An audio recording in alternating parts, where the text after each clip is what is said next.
Hello दोस्तों, नमस्कार। Previous question paper की श्रेणी में राजनीति विज्ञान विषय से संबंधित आज हम आर्टिकल्स यानी अनुच्छेदों को कंप्लीट करेंगे। प्लीज़ आप लोग वीडियो लाइक कीजिए, शेयर कीजिए, सब्सक्राइब कीजिए। चलिए स्टार्ट करते हैं। आज का पहला क्वेश्चन, भारतीय संविधान में अनुच्छेदों की संख्या है। तो वर्तमान में बात करें तो भारतीय संविधान में अनुच्छेदों की संख्या 395 है, यानी डी इसका राइट आंसर हो जाएगा। आप देख सकते हैं भारतीय संविधान में 395 जो है अनुच्छेद, 22 भाग और 12 अनुसूचियां हैं। संशोधन द्वारा जो अनुच्छेद जोड़े जाते हैं उन्हें मूल अनुच्छेदों में उपखंड के रूप में समायोजित कर दिया जाता है। अन्य महत्वपूर्ण तथ्यों की बात करेंगे। संविधान के मूल पाठ में 22 भाग, 395 अनुच्छेद और 8 अनुसूचियां थी, और वर्तमान में मूल अनुच्छेदों के साथ उपखंड अर्थात क, ख और गो ये जोड़ने पर कुल अनुच्छेदों की संख्या जो है 450 के लगभग हो चुकी है, और परंतु मूल संविधान में 395 ही हैं। अगला क्वेश्चन की बात करेंगे, भारत राज्यों का संघ है, यह किस अनुच्छेद में के अंतर्गत आता है। तो भारत राज्यों का संघ है, ये आर्टिकल यानी अनुच्छेद 1 में कहा गया है। ए इसका राइट आंसर हो जाएगा। आप देख सकते हैं अनुच्छेद 1 के अनुसार भारत अर्थात इंडिया राज्यों का संघ होगा। राज्य और उनके राज्य क्षेत्र वे होंगे जो पहली अनुसूची में विनिर्दिष्ट हैं।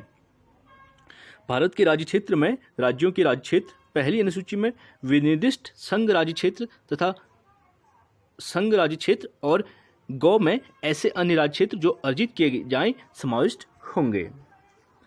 अन्य महत्वपूर्ण तथ्यों की बात करेंगे। आप देख सकते हैं अनुच्छेद 2 में राज्यों का प्रवेश और स्थापना से संबंधित है।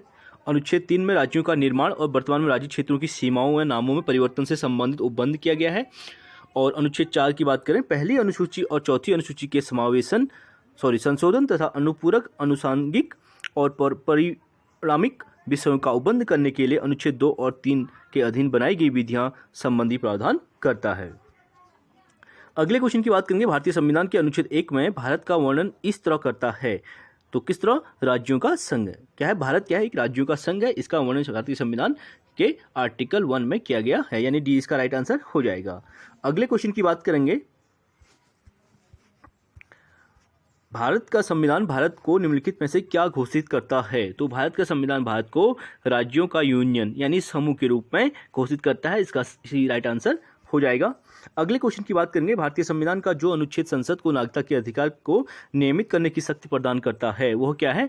वो 11 है, यानी डी इसका राइट आंसर हो जाएगा। अनुच्छेद 11 के अनुसार संसद को नागरिकता के अर्जन और समाप्ति के तथा नागरिकता के से संबंधित अन्य सभी विषयों के संबंध में नियम बनाने की शक्ति प्रदान करता है। तो इसके अंदर आर्टिकल 11।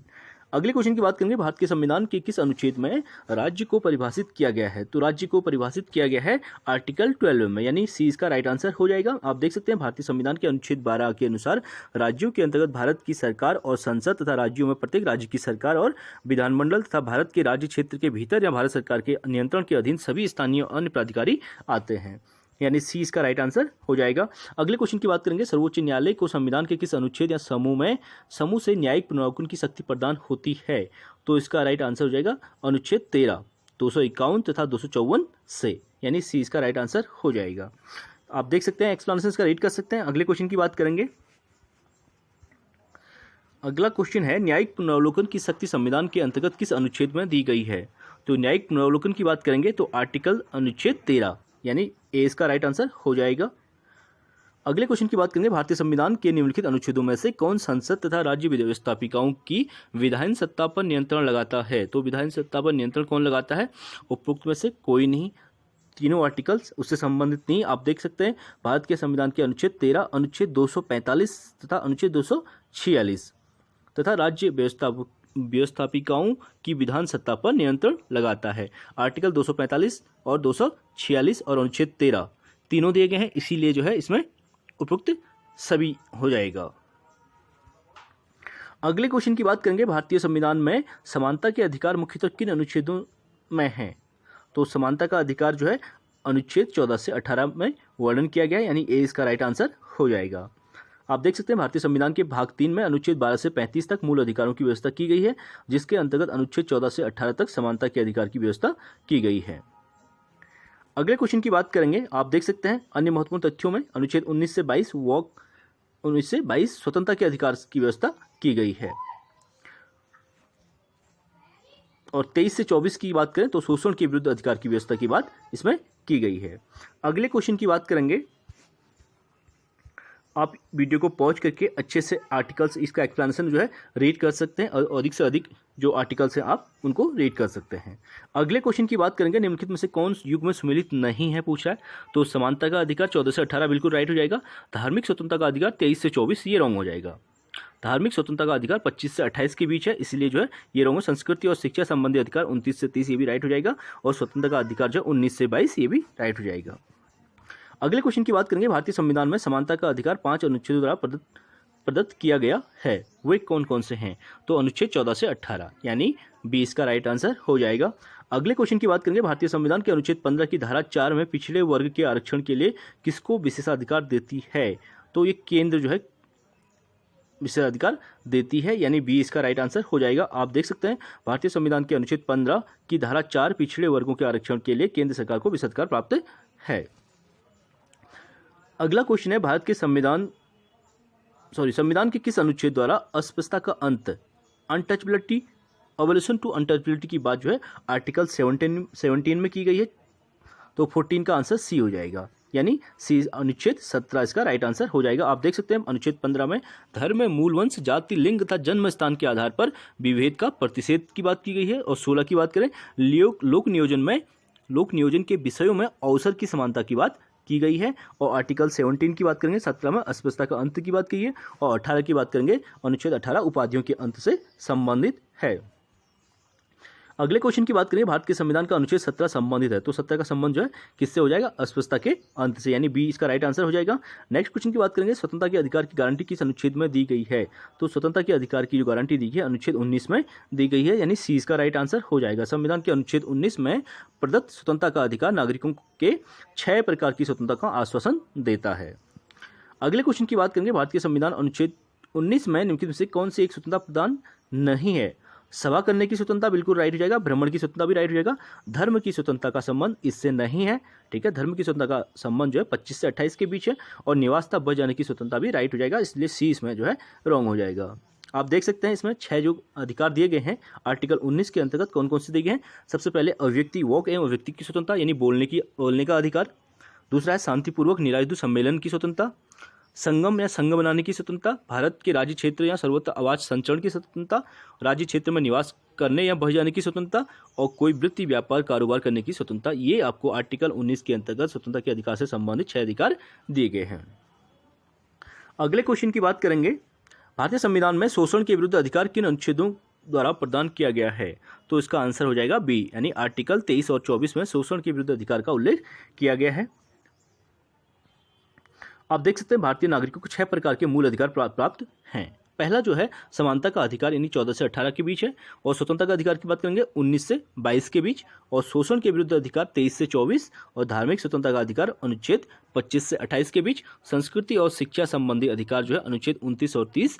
और संवैधानिक उपचारों का अधिकार, जिसे B.R. अम्बेडकर ने संविधान की आत्मा भी कहा था, ये आर्टिकल 32 के अंतर्गत आता है। अगले क्वेश्चन की बात करेंगे, अल्पसंख्यक शब्द का प्रयोग भारत के संविधान में किस अनुच्छेद में किया गया है। तो अल्पसंख्यक शब्द का प्रयोग भारत के संविधान में अनुच्छेद 30 में किया गया है, यानी इसका डी राइट आंसर हो जाएगा। आप देख सकते हैं भारतीय संविधान में अनुच्छेद 30 के अनुसार धर्म या भाषा आधारित सभी अल्पसंख्यक वर्गों को अपनी रुचि की शिक्षा संस्थाओं की स्थापना और प्रशासन का अधिकार होगा। इस प्रकार अल्पसंख्यक शब्द का प्रयोग भारत के संविधान के अनुच्छेद 30 में किया गया है। अगले क्वेश्चन की बात करेंगे, भारतीय संविधान का कौन सा अनुच्छेद अल्पसंख्यक वर्ग के हितों के संरक्षण से संबंधित है। तो अनुच्छेद 30 ही ये राइट आंसर हो जाएगा, यानी सी का राइट आंसर हो जाएगा। अगले क्वेश्चन की बात करेंगे, निम्नलिखित में से कौन सा एक अनुच्छेद संवैधानिक उपचारों का अधिकार प्रदान करता है। तो संवैधानिक उपचारों का अधिकार जो प्रदान करता है अनुच्छेद 32 यानी 32 इसका राइट आंसर हो जाएगा, जिसे B.R. अम्बेडकर द्वारा संविधान की आत्मा भी कहा गया था। अगले क्वेश्चन की बात करेंगे, संविधान के अनुच्छेद 32 संवैधानिक उपचारों का अधिकार प्रदान करता है या मूल अधिकारों का संरक्षण का अधिकार स्वयं में ही मूल अधिकार है। डॉक्टर अम्बेडकर ने संवैधानिक उपचारों के अधिकार को संविधान की आत्मा कहा है। अगले क्वेश्चन की बात करेंगे, भारतीय संविधान के अनुच्छेद 32 में कितने प्रकार की रिटें दी गई हैं। तो उसमें राइट आंसर हो जाएगा बी, यानी 5 रिटों का उसमें उल्लेख किया गया है। अनुच्छेद 32 के अनुसार नागरिक मूल अधिकार लागू करने के लिए जो न्यायालय जो है 5 प्रकार की रिटें जारी करता है। पहला बात करेंगे बंदी प्रत्यक्षीकरण, इसे हैबियस कॉर्पस बोलते हैं। दूसरा मैंडामस यानी परमादेश। तीसरा प्रोहिबिशन प्रतिषेध लेख। और फोर्थ है सर्टियोररी उत्प्रेषण। और अंतिम फिफ्थ जो है कोवारंटो यानी अधिकार परीक्षा। अगले क्वेश्चन की बात करेंगे, संविधान के किस अनुच्छेद के अंतर्गत पंचायतों के गठन का प्रावधान किया गया है? पंचायतों के गठन का प्रावधान आर्टिकल 40 में किया गया, 20 का राइट आंसर हो जाएगा। आप देख सकते हैं संविधान के अनुच्छेद 40 में ग्राम पंचायतों के गठन का प्रावधान किया गया है। इस अनुच्छेद के अनुसार राज्य जो है ग्राम पंचायतों का संगठन करने के लिए कदम उठाएगा और उनकी ऐसी शक्तियों और प्राधिकार प्रदान करेगा जो उन्हें स्वायत्त शासन की इकाइयों के रूप में कार्य करने योग्य बनाने के लिए आवश्यक हो। अन्य महत्वपूर्ण तथ्यों की बात करेंगे, अनुच्छेद 39 जो है राज्य द्वारा अनुसरणीय कुछ नीति तत्व संबंधी प्रावधान करता है। और अनुच्छेद 41 की बात करें, कुछ दशाओं में काम, शिक्षा और लोक सहायता पाने का अधिकार भी आर्टिकल 41 के अंतर्गत प्रावधान किया गया है। और अनुच्छेद 42 की बात करेंगे तो काम की न्याय संगत और मानवोचित दशाओं का तथा प्रसूति सहायता का उपबंध करता है। प्रसूति सहायता आर्टिकल 42 के अंतर्गत आता है। अगले क्वेश्चन की बात करेंगे, हमारे संविधान के किस अनुच्छेद में पर्यावरण का संरक्षण तथा संवर्धन उपबंधित है? तो इसका राइट आंसर हो जाएगा बी, अनुच्छेद 48 क यानी 48 क के अंतर्गत पर्यावरण का संरक्षण और संवर्धन से संबंधित है। बी इसका राइट आंसर हो जाएगा। अगले क्वेश्चन की बात करेंगे, आप इसका एक्सप्लेनेशन अच्छे से रीड कर सकते हैं जिस प्रकार, ठीक है। 41 क के अंदर 41 में राज्य और कृषि पशुपालन से संबंधित है और 47 जो है राज्य में जो लोगों के जीवन स्तर को उठाने से संबंधित है, ठीक है। कुपोषितों को जो गवर्नमेंट अपनी तरफ से जो दिया जाता है उसी आर्टिकल के अंतर्गत आता है। अगला क्वेश्चन की बात करेंगे, भारतीय संविधान के किस अनुच्छेद के तहत राज्य को अंतर्राष्ट्रीय शांति और सुरक्षा को प्रोत्साहित करने की शक्ति प्रदान की गई है? तो इसका आर्टिकल 51 यानी डी इसका राइट आंसर हो जाएगा। आप देख सकते हैं भारतीय संविधान के अनुच्छेद 51 के तहत राज्य को अंतर्राष्ट्रीय शांति एवं सुरक्षा को प्रोत्साहित करने की शक्ति प्रदान की गई है। जैसे 48 की बात कृषि एवं पशुपालन से संबंधित है और 49 राष्ट्रीय महत्व के स्मारकों, स्थानों, वस्तुओं का संरक्षण से संबंधित है और 50 जो है आर्टिकल 50 जो है कार्यपालिका से न्यायपालिका का पृथक्करण से संबंधित हो जाएगा। अगला क्वेश्चन है, भारतीय संविधान का कौन सा अनुच्छेद अंतर्राष्ट्रीय संबंधों से संबंधित है? तो अंतर्राष्ट्रीय संबंधों से संबंध 51 यानी बी इसका राइट आंसर हो जाएगा। आप देख सकते हैं, इसको एक्सप्लेनेशन रीड कर सकते हैं। अगले क्वेश्चन की बात करेंगे, निम्नलिखित में से कौन सा अनुच्छेद भारतीय संविधान में निर्दिष्ट भाग 4 के अंतर्गत पंच निर्णय के माध्यम से अंतर्राष्ट्रीय विवादों के समाधान को प्रोत्साहित करता है? तो कौन करता है? अनुच्छेद 51 ही इसका राइट आंसर हो जाएगा, डी यानी राइट हो जाएगा। अगले क्वेश्चन की बात करेंगे, संविधान का कौन सा अनुच्छेद भारतीय विदेश नीति से संबंधित है? मोस्ट इंपोर्टेंट क्वेश्चन, तो घुमा के क्वेश्चन बार बार रिपीट हुआ है, तो इसका आंसर ए हो जाएगा, अनुच्छेद 51। अगले क्वेश्चन की बात करेंगे, भारतीय संविधान का कौन सा अनुच्छेद अंतर्राष्ट्रीय संबंधों से संबंधित है? तो अंतर्राष्ट्रीय संबंधों से संबंधित जो है अनुच्छेद 51 बी इसका राइट आंसर हो जाएगा। अगले क्वेश्चन की बात करेंगे, मौलिक कर्तव्यों का उल्लेख भारतीय संविधान के किस अनुच्छेद में किया गया है? तो मौलिक कर्तव्यों का जो उल्लेख किया गया है इसका डी राइट आंसर है 51 ए में। भारतीय संविधान के भाग 4 क के अंतर्गत अनुच्छेद 51 क के अंतर्गत मूल कर्तव्यों का प्रावधान किया गया है। स्वर्ण सिंह समिति की सिफारिश पर बार बार पूछा जाता है मूल कर्तव्यों का उल्लेख जो किस समिति के द्वारा किया गया था? ये स्वर्ण सिंह समिति ही है जिसने मूल कर्तव्यों का क्यों सिफारिश की थी। और 42वें संविधान संशोधन अधिनियम 1976 के द्वारा मौलिक कर्तव्यों को संविधान में जोड़ा गया था। अगले क्वेश्चन की बात करेंगे, संविधान का कौन सा अनुच्छेद मौलिक कर्तव्यों से संबंधित है? तो इसका आंसर हो जाएगा बी यानी अनुच्छेद 51 क के अंतर्गत। अगले क्वेश्चन की बात करेंगे, भारत के राष्ट्रपति की पद की अवधि पद ग्रहण की तिथि से 5 वर्ष की होती है किंतु वह पुनर्निर्वाचन का पात्र है, यह व्याख्या किसकी है? तो ये आर्टिकल 56, 57 के अंतर्गत आता है, ए इसका राइट आंसर हो जाएगा। अनुच्छेद 56 के अनुसार राष्ट्रपति अपने पद ग्रहण की तिथि से 5 वर्ष की अवधि तक अपने पद पर बना रहता है। और अनुच्छेद 57 के अनुसार भारत के राष्ट्रपति पद पर पदस्थ व्यक्ति दूसरे कार्यकाल के लिए भी चुनाव में उम्मीदवार बन सकता है। अगला क्वेश्चन है, भारत के राष्ट्रपति पर महाभियोग की प्रक्रिया का वर्णन संविधान के किस अनुच्छेद में किया गया है? तो महाभियोग की बात करें यानी इम्पीचमेंट की बात करेंगे तो 61 यानी 20 का राइट आंसर हो जाएगा। अनुच्छेद 61 में इसका वर्णन किया गया है। आप देख सकते हैं भारत के राष्ट्रपति पर महाभियोग की प्रक्रिया का वर्णन जो है संविधान के अनुच्छेद 61 में वर्णित है। और राष्ट्रपति से संबंधित कुछ आर्टिकल और देख लेते हैं। अनुच्छेद 52 में भारत का एक राष्ट्रपति होगा, इसका वर्णन किया गया है। और अनुच्छेद 57 में राष्ट्रपति के पुनर्निर्वाचन के लिए पात्रता से संबंधित है। और अनुच्छेद 59 में राष्ट्रपति की परिलब्धियों और उसके भत्ते उसके कार्यकाल में घटाए नहीं जा सकते, इसका वर्णन किया गया है। अगले क्वेश्चन की बात करेंगे, भारत के राष्ट्रपति संविधान के किस अनुच्छेद के अंतर्गत मंत्रिमंडल की सलाह मानने को बाध्य है?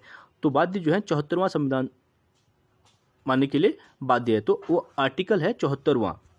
अनुच्छेद 74 में प्रावधान है कि राष्ट्रपति को सहायता व सलाह देने के लिए एक मंत्रिपरिषद होगी जिसका प्रधान प्रधानमंत्री होगा और राष्ट्रपति अपने कृत्यों का प्रयोग ऐसी सलाह के अनुसार करेगा। 44वें संविधान संशोधन अधिनियम 1978 द्वारा इसमें एक महत्वपूर्ण उपबंध जोड़ा गया है कि राष्ट्रपति जो है मंत्रिपरिषद की सलाह को पुनर्विचार के लिए लौटा सकता है, पर पुनर्विचार के पश्चात दी गई सलाह के अनुसार कार्य करने के लिए वह क्या होगा? बाध्य होगा।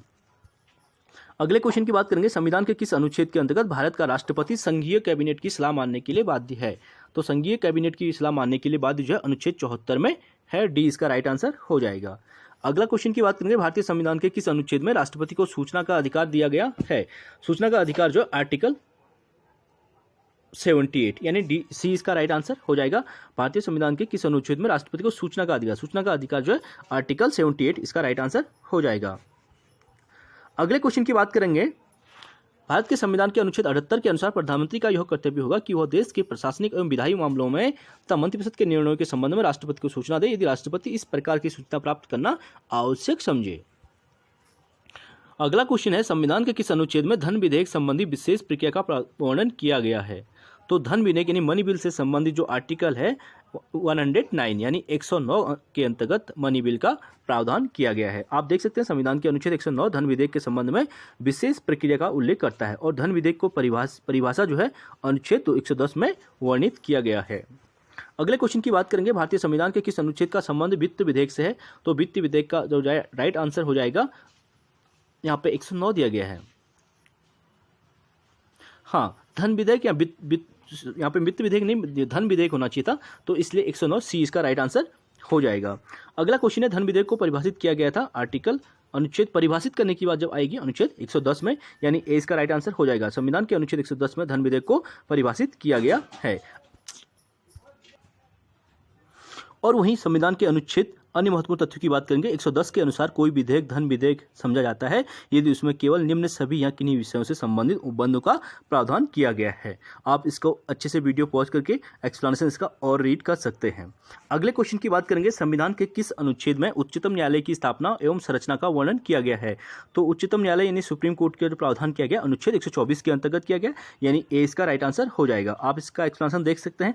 अगले क्वेश्चन की बात करेंगे, भारतीय संविधान के किस अनुच्छेद में सर्वोच्च न्यायालय में तदर्थ न्यायाधीशों की व्यवस्था की गई है?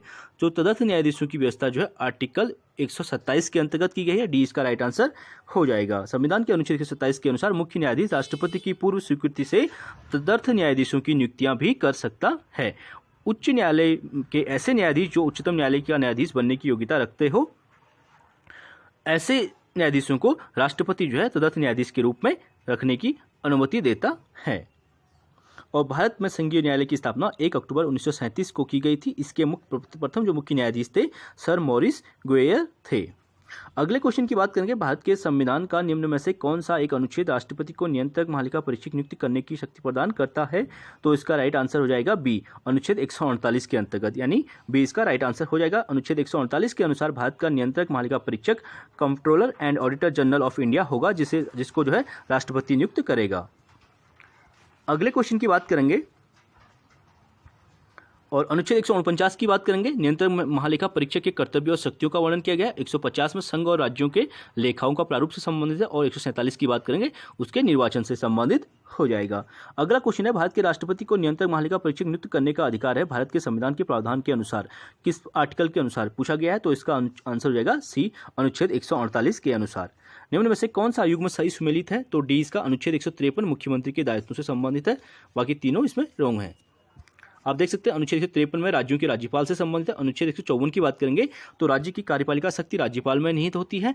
अनुच्छेद 155 राज्यपाल की नियुक्ति से संबंधित है और अनुच्छेद 156 राज्यपाल का कार्यकाल। अनुच्छेद 162 राज्य की कार्यपालिका शक्ति का विस्तार और अनुच्छेद 165 जो है राज्य का महाधिवक्ता से संबंधित है, जिसे एडवोकेट जनरल के नाम से भी जाना जाता है। और अगला जो है अनुच्छेद 167 जो है मुख्यमंत्री का दायित्व होगा कि वह राज्यों के कार्यों के प्रशासन संबंधी और विधायक संबंधी प्रस्तावनाओं संबंधी मंत्रिपरिषद के सभी निश्चय राज्यपाल को संसूचित करे।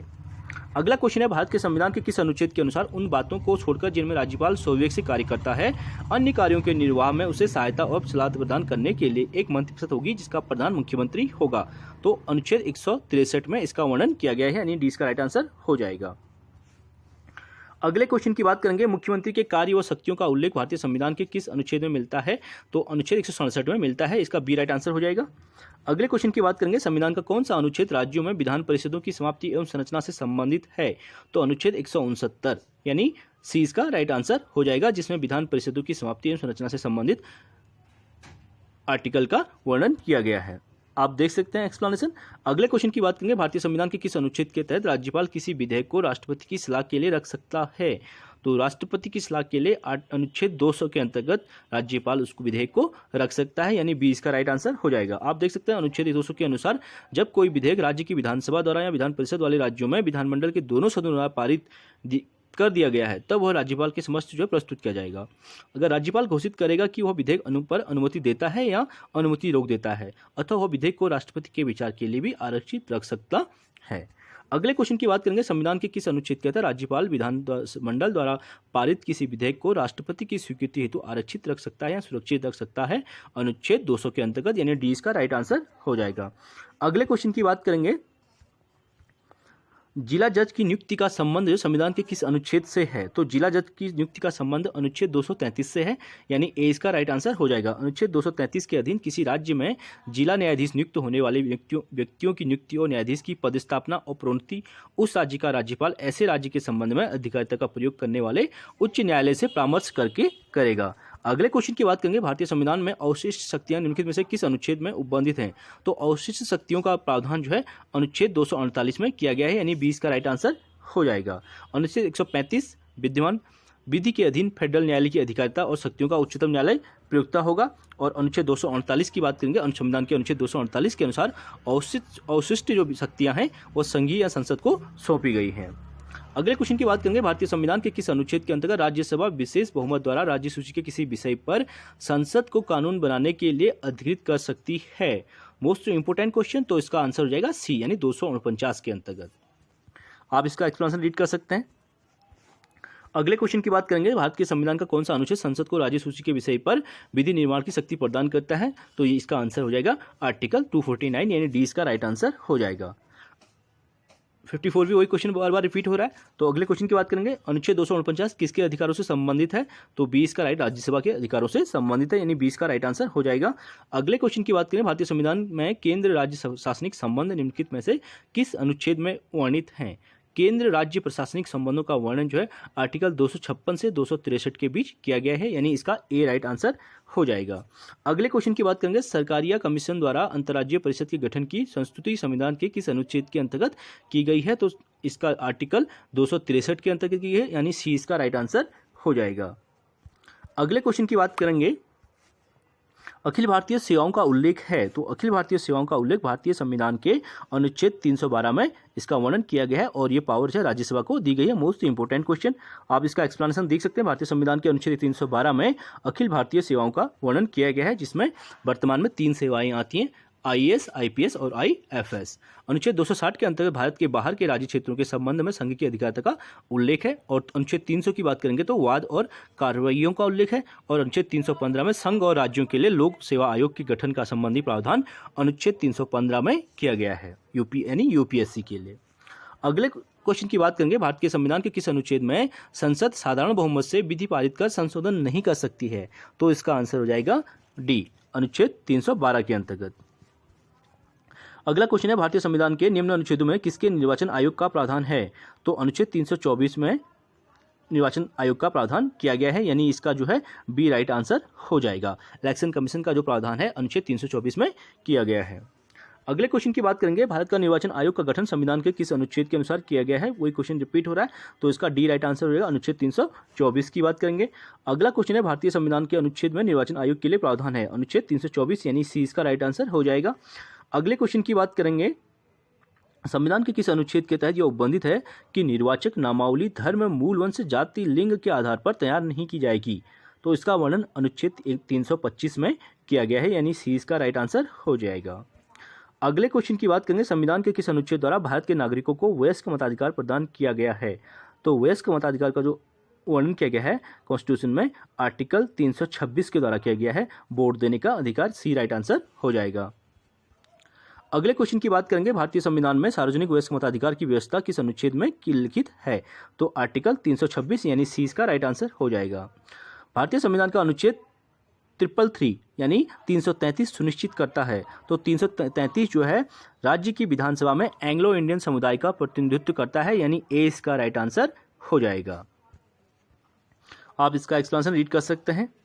अगले क्वेश्चन की बात करेंगे, ये देखिए अन्य महत्वपूर्ण तथ्यों की बात करेंगे तो अनुच्छेद 330 में लोकसभा में अनुसूचित जाति, अनुसूचित जनजाति के लिए उनके स्थानों के आरक्षण की व्यवस्था करता है और 331 जो है लोकसभा में आंग्ल भारतीय समुदाय का प्रतिनिधित्व करता है और 332 जो है राज्य की विधानसभाओं में अनुसूचित जाति अनुसूचित जनजाति के स्थानों का आरक्षण की प्रावधान करता है और वही 333 जो है राज्य की विधानसभाओं में आंग्ल भारतीय समुदाय का प्रतिनिधित्व की बात करता है। आप इसको इसी क्रम में याद करेंगे। तो अगले क्वेश्चन की बात करेंगे, संविधान में राष्ट्रपति को राजभाषा संबंधित सलाह देने के लिए एक आयोग की नियुक्ति का उपबंध है, यह किस अनुच्छेद में निहित है? तो यह जो है आर्टिकल 344 यानी बी इसका राइट आंसर हो जाएगा। आप इसका एक्सप्लेनेशन देख सकते हैं। अगले क्वेश्चन की बात करेंगे, भारत के राष्ट्रपति संविधान के किस अनुच्छेद द्वारा किसी राज्य के विधायी अधिकार संसद को सौंप सकते हैं? तो विधायी अधिकार जो है अनुच्छेद 356 के अंतर्गत सौंप सकते हैं, यानी बी इसका राइट आंसर हो जाएगा। आप इसका एक्सप्लेनेशन देख सकते हैं। अगले क्वेश्चन की बात करेंगे, भारतीय संविधान का अनुच्छेद 356 निम्न में से किससे संबंधित है? तो 356 का संबंध है राज्यों में संवैधानिक तंत्र के विफल हो जाने पर लगाए जाने वाले राष्ट्रपति शासन यानी आपातकाल से संबंधित हो जाएगा, आपात से, यानी ए इसका राइट आंसर हो जाएगा। अगले क्वेश्चन की बात करेंगे, भारत के संविधान के अनुच्छेद 352 के अधीन राष्ट्रपति द्वारा आपात की घोषणा की जा सकती है, तो इसका राइट आंसर डी हो जाएगा, मंत्रिपरिषद के लिखित परामर्श पर, यानी बाह्य आक्रमण के आधार पर 352 आर्टिकल 352 के अंतर्गत जो है राष्ट्रपति शासन लगाया जा सकता है और मंत्रिपरिषद के लिखित परामर्श के आधार पर डी इसका राइट आंसर हो जाएगा। अगला है, किसी राज्य में राष्ट्रपति शासन किस प्रावधान के अनुसार लगाया जाता है? तो 356 यानी डी इसका राइट आंसर हो जाएगा। अगला क्वेश्चन है, राष्ट्रपति शासन लागू किया जा सकता है अनुच्छेद 356 के अंतर्गत, यानी सी इसका राइट आंसर हो जाएगा। अगले क्वेश्चन की बात करेंगे, वित्तीय आपातकाल की घोषणा किस अनुच्छेद के तहत की जाती है? तो वित्तीय आपातकाल की घोषणा जो है 360 यानी डी इसका राइट आंसर हो जाएगा। आप देख सकते हैं संविधान के अनुच्छेद 360 में यह उपबंध करता है कि यदि राष्ट्रपति को समाधान हो जाए कि ऐसी स्थिति उत्पन्न हो गई है कि जिसमें भारत या उसके किसी भाग का वित्तीय स्वामित्व या प्रत्यय जो है स्टेबिलिटी और क्रेडिट संकट में है, तो वह उद्घोषणा द्वारा वित्तीय आपातकाल की घोषणा कर सकता है। आप इसका एक्सप्लेनेशन रीड कर सकते हैं। 360 के द्वारा जो उद्घोषणा की कालावधि हो 2 महीने होगी और यदि उक्त 2 महीने की समाप्ति पूर्व संसद द्वारा पारित संकल्प द्वारा अनुमोदित नहीं कर दी जाती है तो 2 महीने की समाप्ति पर प्रवर्तन में नहीं रहेगी। अब तक भारत में वित्तीय आपातकाल कभी भी लागू नहीं किया गया है। अगले क्वेश्चन की बात करेंगे, निम्न में से किस भारतीय संविधान में के अनुच्छेद का व्यवहार में कभी भी क्रियान्वयन नहीं हुआ है? तो आर्टिकल 360 यानी बी इसका राइट आंसर हो जाएगा, वित्तीय आपातकाल। अगला क्वेश्चन है, भारतीय संविधान के किस अनुच्छेद में संविधान संशोधन की प्रक्रिया का वर्णन किया गया है? तो संविधान संशोधन की प्रक्रिया का वर्णन अनुच्छेद 368 यानी बी इसका राइट आंसर हो जाएगा। आप इसका एक्सप्लेनेशन वीडियो पॉज करके रीड कर सकते हैं। अगले क्वेश्चन की बात करेंगे, भारत के संविधान के किस अनुच्छेद के अंतर्गत संशोधन की प्रक्रिया परिभाषित की गई है? तो अनुच्छेद 368 यानी बी इसका राइट आंसर हो जाएगा। भारत के संविधान के किस भाग में अनुच्छेद 370 को स्थान दिया गया है?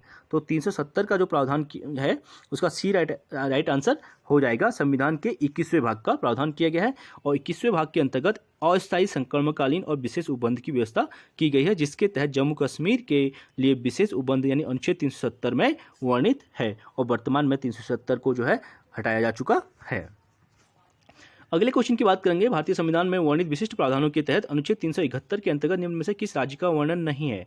तो 371 में जो है तमिलनाडु को वर्णन नहीं है, बाकी महाराष्ट्र, गुजरात और आंध्र प्रदेश तीनों का वर्णन किया गया है। आप देख सकते हैं इसमें अनुच्छेद 371 के अंतर्गत महाराष्ट्र और गुजरात राज्यों के संबंध में विशेष उपबंध किया गया है। अनुच्छेद 371 क में नागालैंड राज्य से संबंध में उपबंध किए गए हैं, 300 ख में जो है असम के बारे में, और 371 ग में मणिपुर, और 371 घ में आंध्र प्रदेश और तेलंगाना के संबंध में, और 371 च में सिक्किम राज्य का, और 371 ह में मिजोरम का, और 371 ज में अरुणाचल प्रदेश का, अनुच्छेद 371 झ में गोवा का, और अनुच्छेद 371 य में कर्नाटक राज्य के संबंध में विशेष प्रावधान किए गए हैं।